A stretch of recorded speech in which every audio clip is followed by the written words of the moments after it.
In this episode, we talk about why it's important to have a vision board. When you go to Habakkuk 2 verse 2, the Bible says, write the vision. Why it's important to have a mentor. You will not have to go through certain mistakes because someone has walked that road and they'll tell you, Njavwa, you don't walk like that. Plus, an exciting game. All right, friend. But first, how did Limitless Foundation come about? I had this goal to start up something, a social movement. Immediately I left university, so I had it on my 5-year strategic plan, and the name was like already there, Limitless Foundation. So in May 2020, one day my friend texts me and he says, Bwalya, can you imagine how cold it is right now on the streets? And I was like, oh man, I don't even want to imagine it. He actually asked, imagine in my young sister on the streets.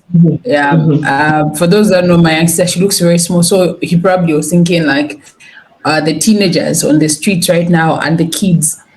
To me, that struck something. It struck something the moment he said, can you imagine your young sister on the streets right now? It was very cold. I don't know why it was so cold because it was just May. We had not even yet reached June. So I said, man, I don't even want to imagine it. Because if it's this cold where we are in the homes with everything, a roof and all, it should be extremely cold out there. So I said, can we donate jumpers? He said, yeah, that's a great idea. Let's donate jumpers. So I contacted a few people and asked them, can we do this? And my friends, one of them was skeptical. She said, why the streets? Because she had like a rough time before in Kitwe when they tried to do something on the streets. I said, because it's more cold than any orphanage you'd love to think of right now. So after my friends agreed, I found a computer engineer who I felt could help us with the poster, you, of course. So I contacted you for the poster. And one of the questions that I think another day when I told this story that I always remember is the name. You asked me, okay, so we're fundraising for jumpers, for people to donate jumpers or donate money to buy a jumper. Under what name? I didn't have a name. I said, what do you think? Said, okay, you already go by Limitless. Let's do it as LICO, Limitless Charity Organization. So I said, okay, that's okay. We can go with that name. So you did the poster, fast forward, we did the fundraising and we implemented. But then when we got there, we discovered that the children needed more than clothes because it was not just cold, they were also hungry. So we decided to donate food stuffs as well. I have lost you, ma'am. Your picture is loading.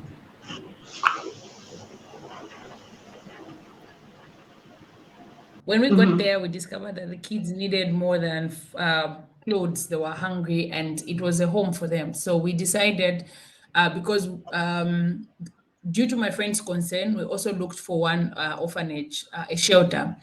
We said we'll donate foodstuffs and the jumpers as well, but we'll need to take some to the streets. So when we got there and discovered that they actually hold the place where they stay as a home, we decided to give out food as well. So we left foodstuffs, mealie meal and other things.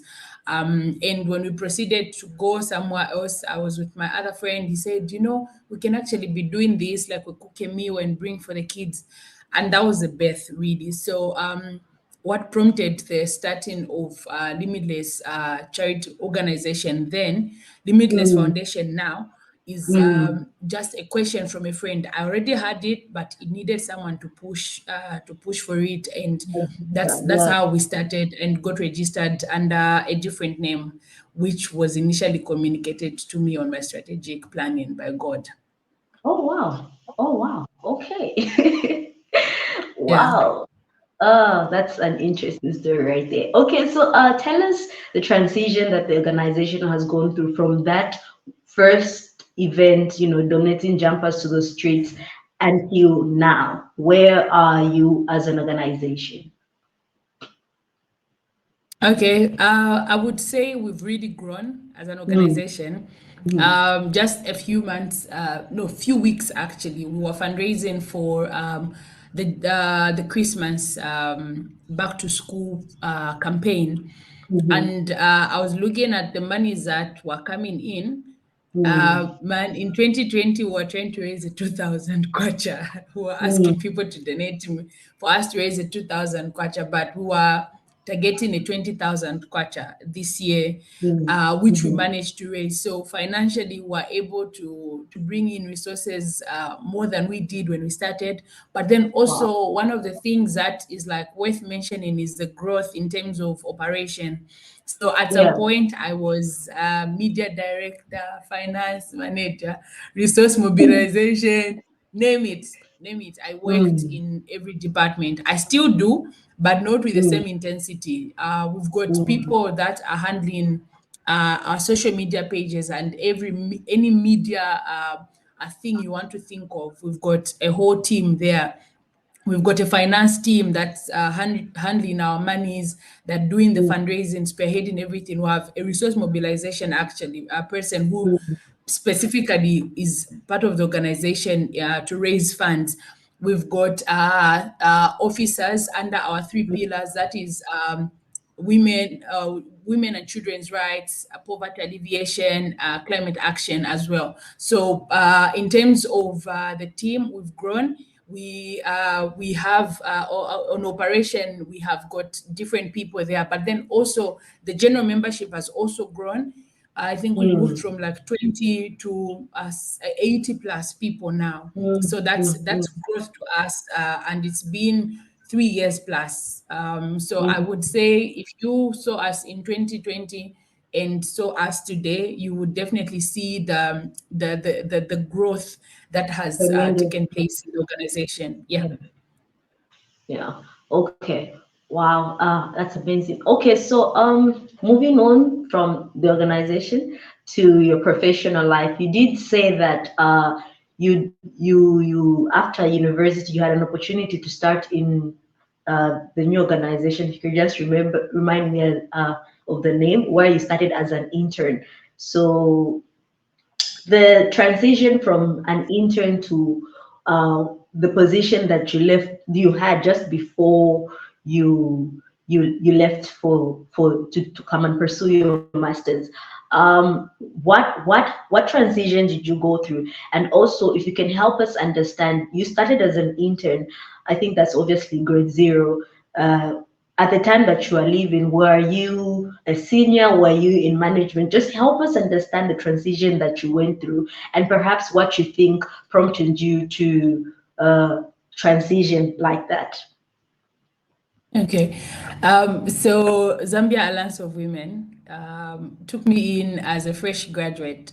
I Mhm, was sitting in programs as an intern under environment. So I was an environmentalist dealing with women right issues. And mhm, by the time I was leaving for school, I had been given to lead. So I was a women's rights lead in the organization. So that transition, I would say it's a growth that also happened on a personal level, but then also in my profession. So mhm, I worked for 6 months and they confirmed me. So I still worked as a programs officer for a couple of years before I yeah. got my promotion to be a women's rights lead. The growth happened with I didn't do my masters, but there was a lot of learning that Mm, I had to do. So I put myself out there to learn. I attended meetings that were very important and mhm, so that I could grow in my career walk. So basically those are like the three stages that I underwent before I left for school. I served in that department diligently, of course, and it also me to the global market and just the global space itself. Yeah. Okay. All right. Awesome. So now I've always wondered why. I mean, different people go and get their masters for different reasons. we could argue and say maybe it is, to get more money, but from the few books that I have been privileged to read, obviously I haven't read as many as you have. One of them would be Rich Dad, Poor Dad. They talk about, okay, well, so many other books. They've talked about how it's important for you to just have multiple sources of income as a way for you to be financially stable. So for you, moving from work and then going to get your master's, what prompted you to want to pursue your master's? Was it because, in your career path you think it will bring you more money? Was it because you wanted to be decorated? I mean, everybody wants to have a good name and say they have all of these things, under them. What was the main reason, really? Yeah, I love the decorated part, by the way. Yeah, it looks good. Mastered it. You know what Yes, I mean? exactly. Yeah, yeah. I definitely understand. When I left uni, the goal Mm, was to get my master's as quickly as I could, mhm, because I wanted to go back and lecture. I mm, felt called, like I felt God has called me to go back and lecture. But then, after my last paper, one of my mm, parents from Riverside congregation invited me mhm, for dinner. We come with your mhm, friends after your last paper. So went with my Betty and my mm, other sources for that dinner. And Dad, mhm, may he so rest in peace, Daddy Ngambi said, asked me, so what next? mhm. What are your plans? Yeah. I'm excited. I'm like, "Oh, I want to go and do my master's, and then I come back probably to BU and lecture in my department." Then he said, "No, no, you can't just leave uni to come back and lecture. I feel there's so much in you. Go and explore the world Mhm, first. Then you can decide to do that."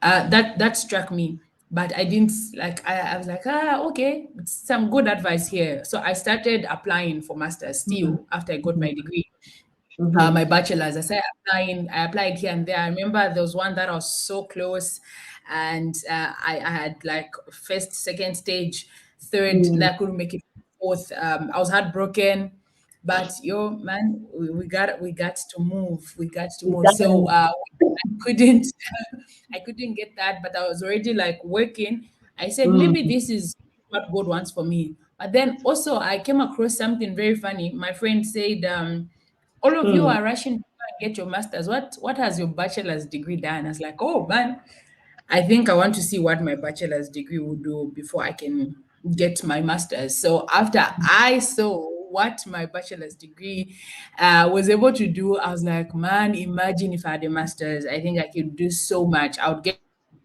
to understand things on a whole different level, different trajectory. So I came to pursue it because now I'm so sure of what I want to do. I love the environment, I love politics. I'm doing environmental policy planning. I think it's my baby because I haven't struggled so far. mm. I find Okay. it very interesting. So if I was to answer your question honestly, money will happen if it happens, but really for me this is about change in the environment,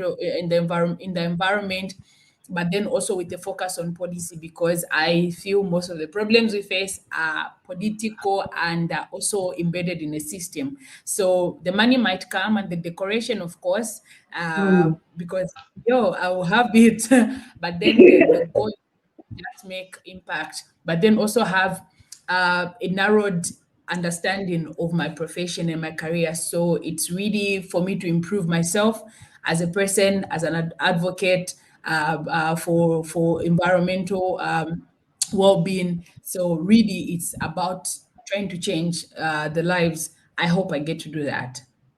we all hope you get to do that. I'm sure you will be able to get to do that. Uh, okay. Being away from home, how has it been for you? And maybe for the viewers out there, I'd like you to explain exactly where you are and just what yeah, like explain to us how has it been, because we'll see you on social media and you post all these pictures that shows that you are happy. How is it? How's it going?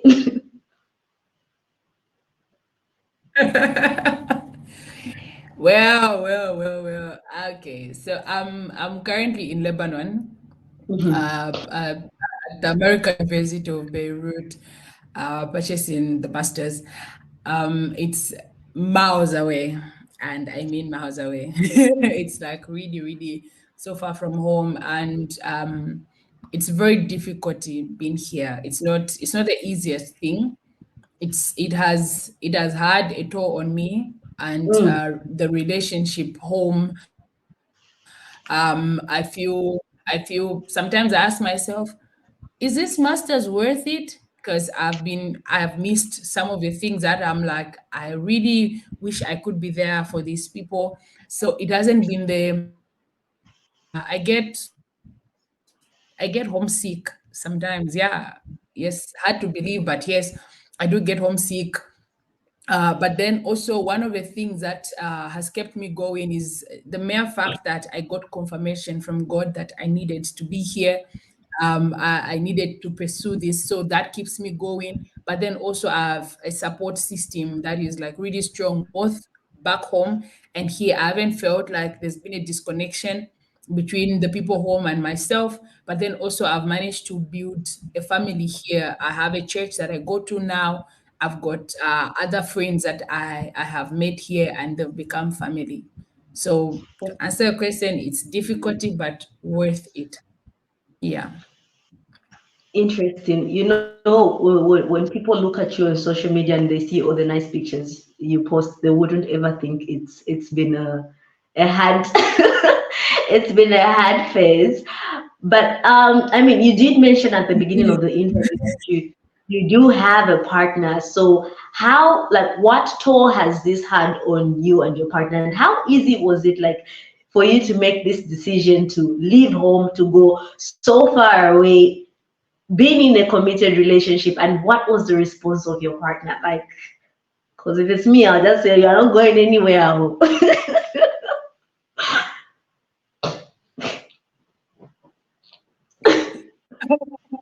Is this long distance killing me? Okay, so I have a wonderful partner, by the way, a very supportive man. Before I could even apply for school, I mentioned to him, and I tried to get his view on me upgrading, pursuing my master's, and I was clear that I didn't want to do it home. So from the get-go, he knew that I was applying for school outside. Yeah, But yeah. I would be very honest, I don't think even that conversation prepared us for when Mm, it actually happened. Because when I yeah. got accepted, I got my scholarship to come here. Mm. It was bittersweet. He was excited, like I think more excited than I was. But then as the days to leave were approaching, it Was became becoming surreal. Like, real. oh, I'm really That going, can happen. Yes, yes, like it became so real. Yeah. It hasn't been easy, but I got the support because he told me, pray about it, make the decision, let me know, and I'll support you 100%. And I feel he supported me 120%. Mm. When I was leaving, my friends were like, but why are you guys not crying at the airport? I'm like, because he knows I'm coming back, man. I'm not going for good. So it hasn't been the easiest decision. It wasn't the easiest decision to make, but because he's very supportive, I feel that made it easy for me to also just say, okay, let's do this school. Of course, we still talk about it, like, is this worth it? Should I come back home? Like, like, I know, let's finish this masters. Yeah. You've already started. Too late. Too late. You already started this thing. Okay. Okay. Exactly. Like, let's just finish it up. All right. So there's something that you also said at the beginning of the interview, which I just wanted to get your mind on, which was I was asking, and when we were setting up, you said how's the video? I said it's good, and you said it's just good. It's not excellent. I said it's just good, and from that I could pick up that you have a particular type of mindset. I don't know what you people who have read a lot of book call it. But I could tell Wow. it's definitely a growth mindset. I could tell it's definitely a positive mindset. I could tell it's definitely a mind that says, I can do anything. There is nothing impossible. As long as I can focus on it, I can do anything. So just take us into your mind and tell us like how you've had this, like how you have cultivated this type of mindset. And exactly, I don't know if my description is correct, but maybe you can describe to us what type of mindset you truly have. Do I have a definition? I'm not sure, but um, I'll quote one of my mentors, Lady Norena. She says, "Excellence. Everyone wants excellency, but when they discover that they have to put in the work, they settle for mediocre." Yeah. Yeah. So, just from that quote itself, it will tell you that given a chance, everyone wants to be extraordinary, everyone wants to be brilliant, everyone wants to be at the top, really. But it's because you have to put in the work to get there. Many people will just settle, like, you know what, let's settle for safe or settle for less. One of the things that I have done with my mind is that I invest in it. I buy books. I don't. I say when people go into a shop, they are scared of impulse buying for shoes, bags, hair products. But I'm more scared to enter a bookshop because I might come back with 5 books that I didn't plan for.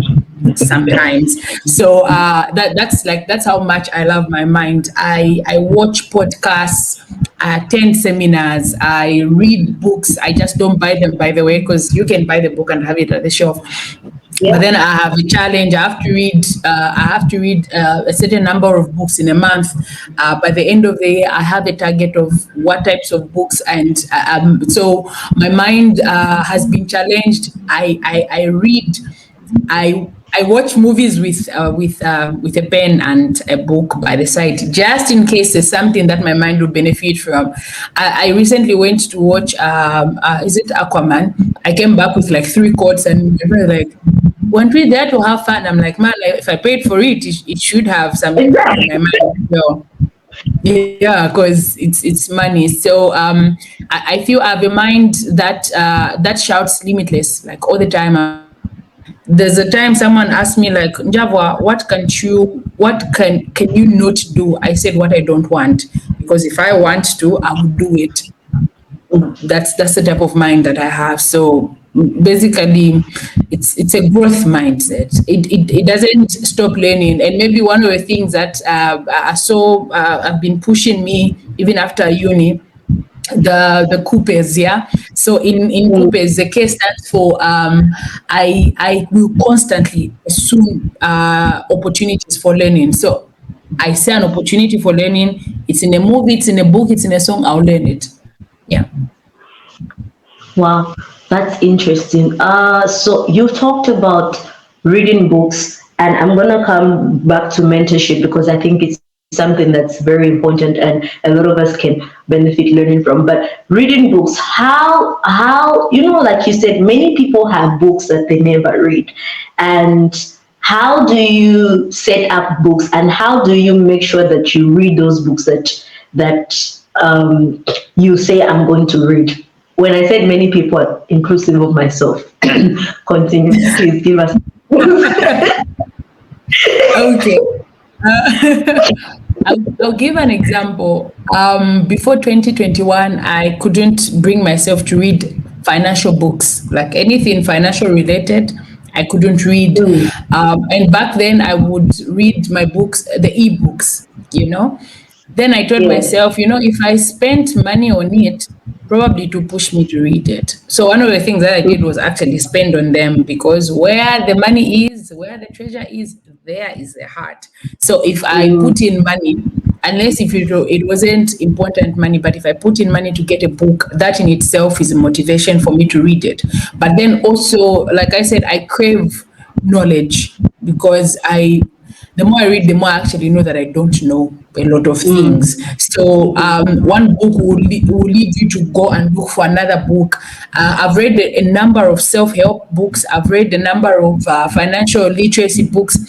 When I see, I'm like, there's a gap in here, and I see that book as maybe recommended another book, I'll go and read.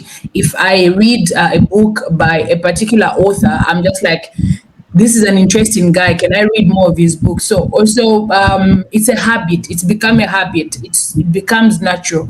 I don't have to force myself to pick a book. I read the book unless I'm really. I read on the bus, by the way. Like if I'm going somewhere, I will carry my book. I would read on my way to the to my workplace and on my way back. So any opportunity that I would get, because people will say, no, I don't have time, I will read. Back in uni, my Betty would make fun of me like, we are writing exams and you're here reading a non-academic book. I wake up at 3. I had a friend who challenged me to wake up at 3:13. I always woke up at 3:13 to read non-academic books. That's how much I love my mind, apart from academics and my career. So just when you develop it as a habit, it becomes easier for you to read. You don't need to drag yourself around. Yeah. Okay, so maybe okay, because I was going to ask you a question. I was going to say, but like, do you have a specific time that you read? And then you answered my question and said you just read at any time. So now I'm confused. So moving on to the next question. You talked about mentorship. So you said you started Kupes. For those who don't know, Kupes is a mentorship group, but you probably can tell us more information about what it is since you are in there. How has it helped you? And also, when we talk about mentorship, is it different? Is it like, if for example that I just need to have, like, am I just supposed to have join a mentorship organization for me to have a mentorship, or do I just go to somebody and say, hey, I want to have a mentor, I want you to be my mentor? Or is it a situation where I know people, maybe within my profession or within my faith, that I know can help me, and every time I'm stuck in life, I call them up and be like, hey, I'm stuck here, can you help me? And they help me. Is that also mentorship? So maybe just help us to understand, like, you know, a crash course for people who wants to get mentors. Like, how do you start mentorship, like getting a mentor, and why is it so important? Okay. I think I'll start with the last part of the question, why it is important. Mentorship is important. It saves you time and resources. If you have, especially if you pick the right mentors, it will save you a lot of energy. You will not have to go through certain mistakes because someone has walked that road and they'll tell you, Njavwa, you don't walk like that. That side, it's dangerous. Come on the other side. So it's like having someone who's walked a path that you are desiring to walk into. I joined Kupes immediately I left university in 2018 because I was looking for a place. I knew I didn't have fellowship. Fellowship was a go-to place for almost everything, and that's why I met even my spiritual father. But then when I left uni, I knew that I needed a place where I could constantly go for direction and help, and Kupes Young Women's Network has been that place for me, and Lady Norena is an amazing mentor. I think I only heard her speak once, and I was so sure she was the one that I wanted to be mentored by. So how do you choose a mentor? It's only easier when you actually know the path you want to walk in. Imagine getting business advice. You want to try and do cakes, and then you go to someone who does ice cream. Imagine the disaster. Unless they have the knowledge, of course. But then if we're looking at it from the business and something that they're vested in, man, you save hot. In my argument, they know how to run the business. They know at the core of the business is how you're supposed to run the business. They might not help you on how to decorate, which YouTube will help you, but they know how to. Exactly. You know what? So Exactly. So now you see, you are defining why you're going there. You are going there for business principles, not how to make a cake. Because if they don't have that knowledge, you will not get the much needed help. So when you know what you want to do, it becomes easier for you to know who you want to be mentored by. It's not always a group mentorship like the way we have at Kupes. It's a sisterhood. I would call it that. But then even within the confines of Kupes, there are times that we have one-on-one mentorship. There's a growth track, which I'm a proud graduate of it. The Kupes growth track. I'm a champion now. I'm a graduate from the track.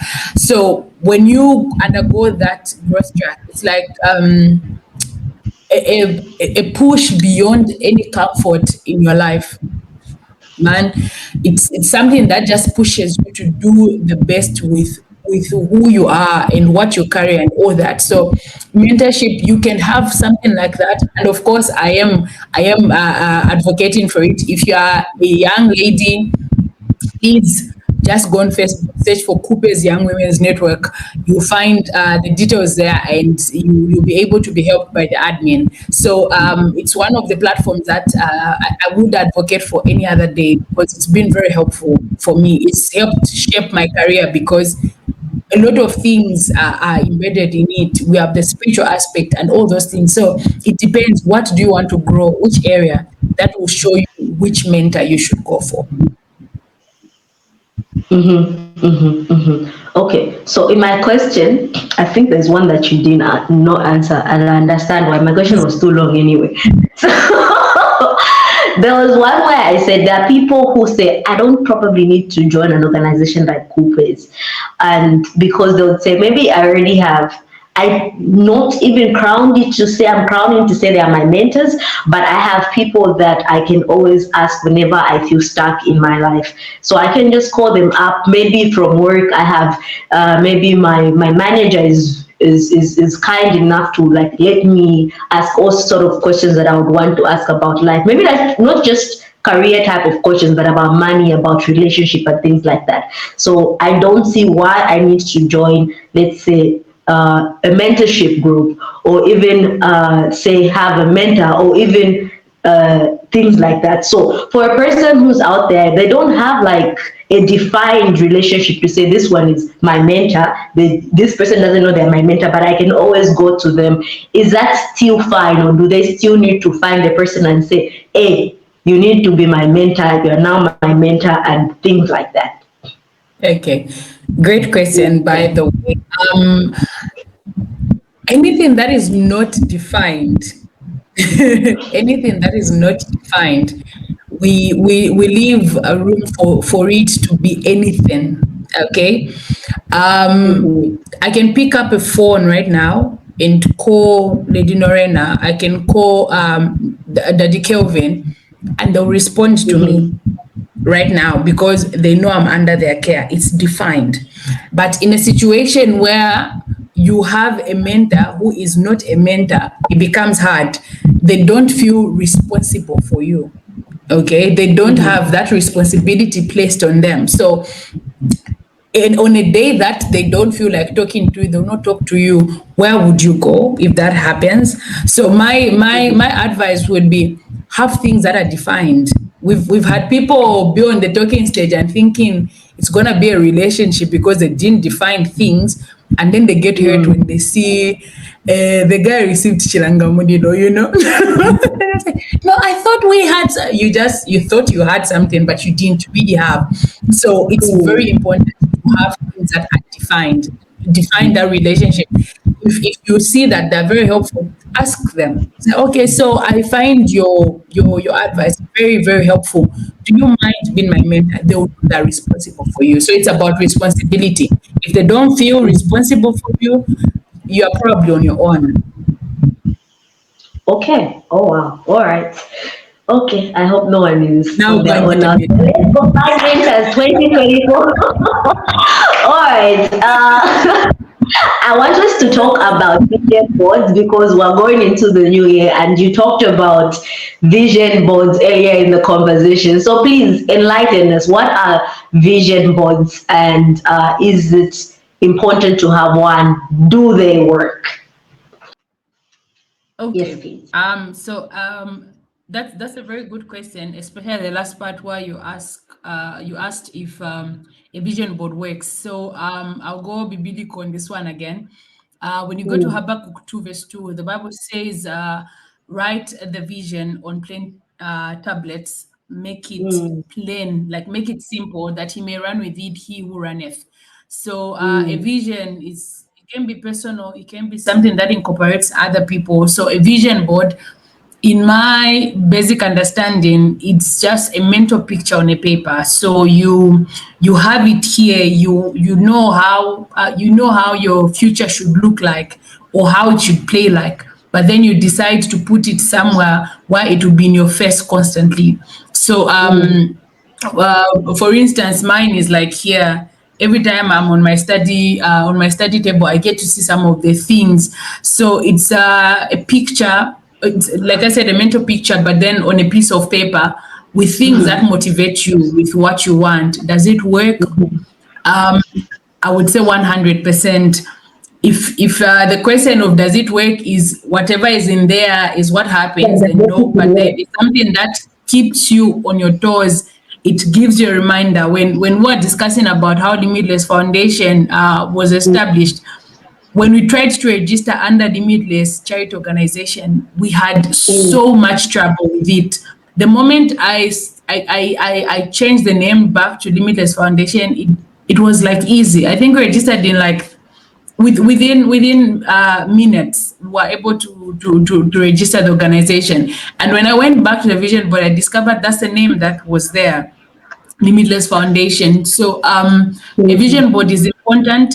The times that people say, but I write things in my notebook, I've got a journal. How different is that? How many times do you open that journal? But with a vision board, especially if you put it where you can see it every day, every time you wake up, every time you walk into the room, you get to see it. It's a reminder. It's telling you, okay, so this is what you said.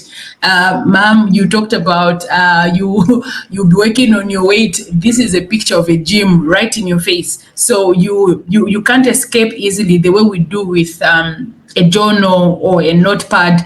Of course, I have whatever is on the vision board in my I've got a document on my laptop because I'll need to type some things there. But then this is like the easiest way of, when God said make it plain, it's as plain as it can be. So how do you make it? You decide what are your goals, okay? You can have a financial side of it. You can have the health and fitness side. You can have your career on the other side. You can have family. You can have what you want to achieve. It's not a one fits all. So, for instance, mine has different, like all the things that I've mentioned are there, but maybe fitness may not be an issue for someone, but it is for me. So, depending on what you want to achieve, those are the things that you put as sections on the vision board. Okay, amazing. So, how do you hold yourself accountable to your vision board? Like, obviously, when you wake up, it's in your face. But like, do you have a thing where, like, at the end of the month or at the end of if you say you have a 5-year vision board, for example, at the end of the 5 years, you look at it and say, or maybe in that period of the 5 years, you say, every year I'll be looking at it to see how I'm progressing and things like that. Or do you have an accountability partner, maybe?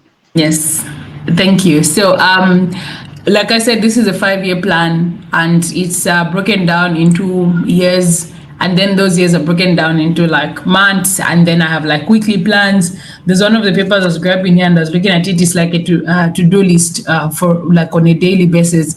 So apart from having an accountability partner, each section actually has people that I know that these ones will hold me accountable to this. So I've got different accountability partners depending on the section. But then also I just want to be a responsible human being. So I hold myself to account. I take stock mostly on a quarter base because it's easier for me to collect what I've done in a month.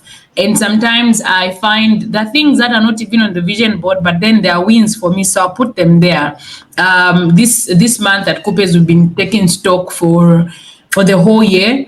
I just looked at some of the plans, and maybe that's one of the things that I should add. Why it's important to have your plans written down. You can't easily brush them off because they are there. But if it was just in your head to build a house, oh, I got busy, I didn't build the house, and you move on. But then if you have something written down, even if you want to brush it off, it will still remind you. So accountability partners are very, very important. But then take people that will actually hold you to account, because I can just have my young sister as a and then we'll laugh about see how I felt to do this. But you need someone who will give you the actual checks and balances, like, okay, so why do you think this didn't work?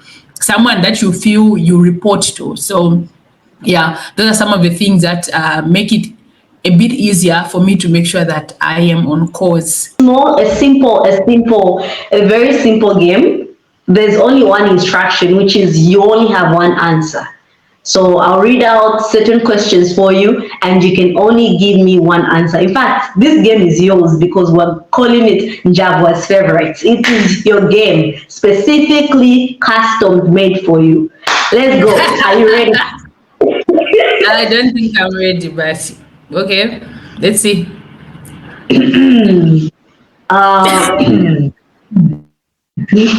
What's your favorite meal? Anything served with chicken. So shepherd's pie is like one of my faves, but chicken is like, yeah, anything served with chicken I'll eat. Don't just serve it with a human being, of course. Right, I was going to ask, but thank you for the clarity. All right, your favorite football team in the world? Barcelona. Barcelona. You want to add the Super Queens? Of course. You know, even just it's okay. Moving on, Loco is Laka. I'll stick to the Copper Queens. I don't think longevity. Your favorite book? The Bible. That was That's a very good answer. That's a very good. I wish I could choose a few books, but then I feel almost all knowledge just comes from the Bible. Because even my favorite writer, Paulo Coelho, like most of the things that he writes, he gets them from the Bible. So you know, that's very interesting. Like the more you read books, the more you realize all these writers are writing about things that are in the Bible, and then they write them in a way that it's in the Bible, but maybe they explain it in a different way. But like at the end of it all, it gets you back to the Bible. But anyway, and I agree with they captivate you in such a way, because you don't want to read the Bible, but you buy a book. So yeah, they find a way. Yeah. Yeah.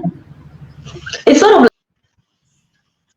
I've got a number of them, but if I had to pick one fave, it would be Matthew 6 verse 20. Matthew 6:33. Seek ye first the kingdom of God and His righteousness, and all things, it's the all for me. All things will be added unto you. your favorite achievement. My favorite achievement.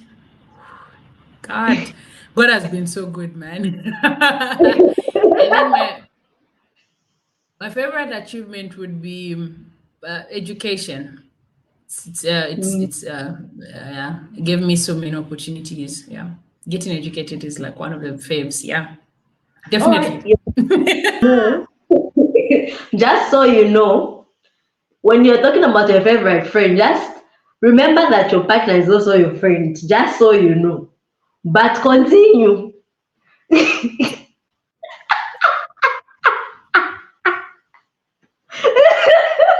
Hey, you have to rub it in my face, right? No, I just wanted to say that even as you are becoming single abroad, you need to remember how you answer this question.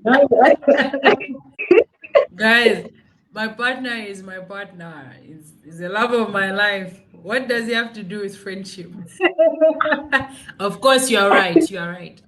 But then this is why you break hearts, and I wouldn't want to do that. Can I pass this question? Because I have my girls, I've got my partner, and I have got the friends. So see, even power cut. No, this has nothing to do. You have to tell us your favorite person, your favorite friend. Mm, Favorite person. You said favorite person or favorite friend. Friend, right? No, friend. I'll pass, ma'am. I can't pick my favorite friends. Probably we'll find out if I ever do a wedding, we'll find out who'll be the best, the chief bridesmaid. Maybe that'll be the fave. Okay, if you ever do a wedding, but then you see how you're being very sneaky here because your partner will be your groom. Then we'll leave it to the friend. This is very unfair, but okay. Who's your Smart favorite? woman. Who's your favorite sibling?